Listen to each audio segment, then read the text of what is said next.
le travail intérieur, c'est avant tout le chemin vers la connaissance de soi. C'est donc un engagement vis-à-vis de soi-même, c'est prendre ses responsabilités, c'est accepter d'aller se reconnaître, se comprendre, modifier certaines parts en nous,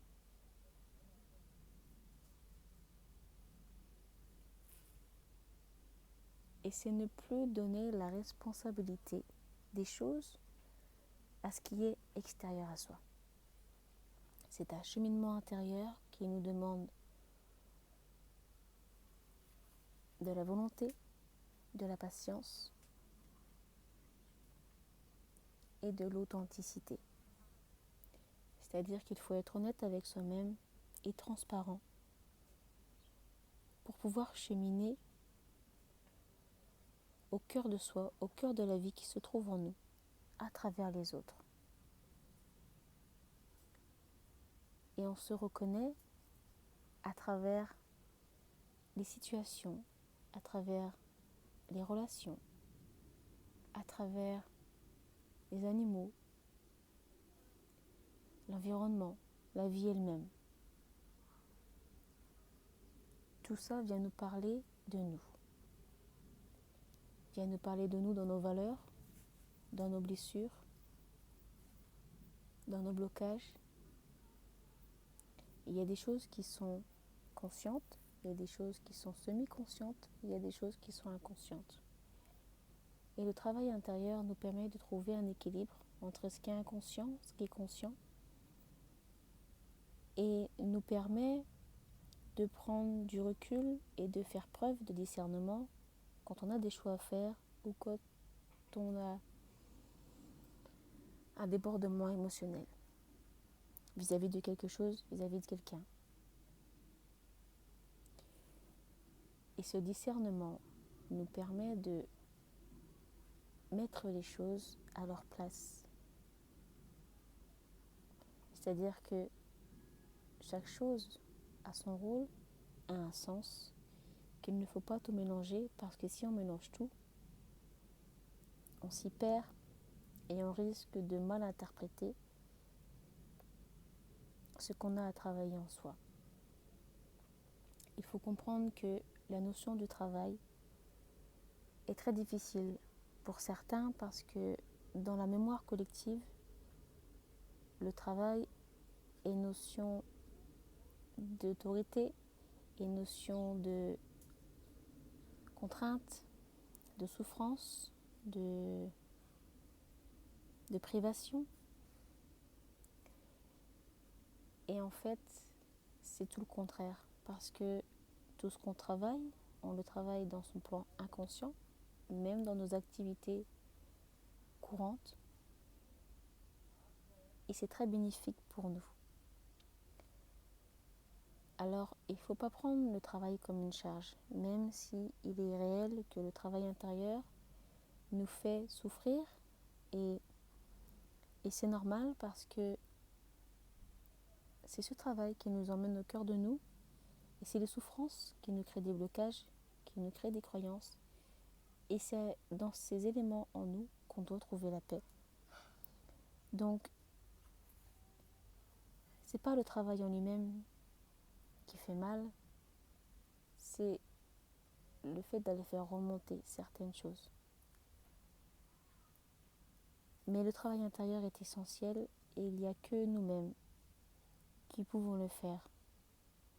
On peut être aidé, on peut être guidé, mais les choses à travailler, elles nous appartiennent. Même quand il y a deux personnes qui sont concernées, chacun a sa part, chacun doit les travailler. C'est un voyage en soi, à travers le collectif, à travers la vie. Et pour bien le faire, il faut prendre le temps d'étudier les choses. Il faut prendre le temps de lire, d'analyser, d'interpréter.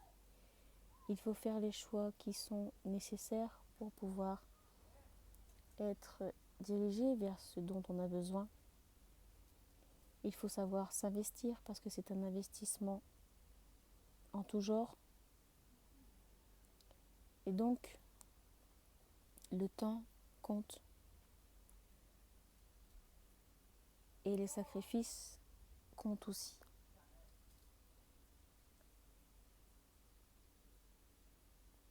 Je ne veux pas vous faire peur, c'est juste que c'est un travail. Donc, c'est quelque chose qui est de l'ordre de l'engagement, de la responsabilité, avec des inconvénients, avec des contraintes. Mais je peux vous assurer que quand on le pratique, parce que c'est quelque chose au quotidien, ça nous permet réellement, véritablement, de mieux nous connaître, d'avoir une vie plus apaisée, une vision des choses plus large et du coup une meilleure acceptation de ce qu'on peut vivre, de ce qu'on peut ressentir, une meilleure compréhension des autres. Donc il y a moins de jugement. Et ainsi on peut aider notre prochain, lui aussi, à cheminer. Parce qu'on n'est plus dans le rejet, on est dans la compassion. On rentre dans la compassion, qui est différente de l'empathie. Parce que comme on a pris conscience de nos souffrances, on est capable d'accompagner l'autre dans les siennes.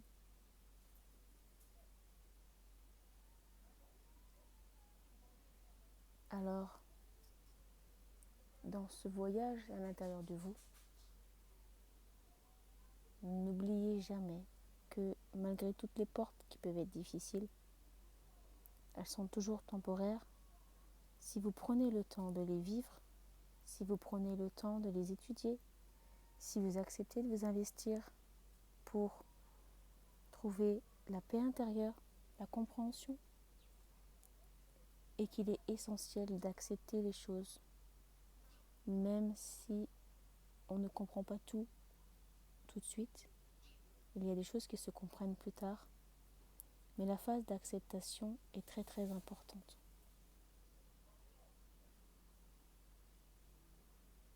Tournez-vous vers tout ce qui est symbolique. N'allez pas sur Internet pour chercher le sens des choses. Prenez les symboles. Allez visiter ce que symbole vous dit. De quoi ça vous parle à l'intérieur.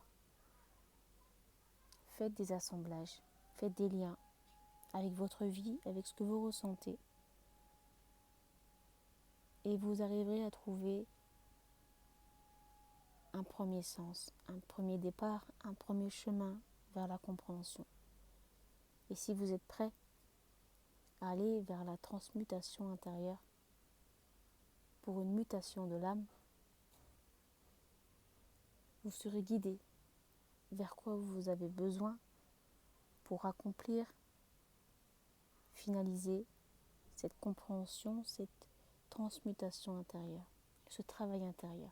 Parce qu'il ne faut pas oublier que le travail intérieur englobe tous les êtres vivants, toute la vie, et qu'on ne peut pas être seul.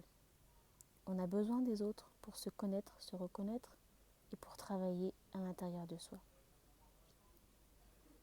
Même s'il faut, encore une fois je le dis, prendre ses responsabilités et cesser de remettre la responsabilité sur l'autre.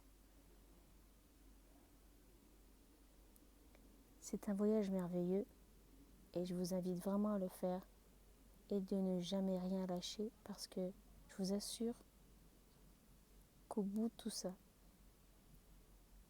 il y a vraiment quelque chose de très puissant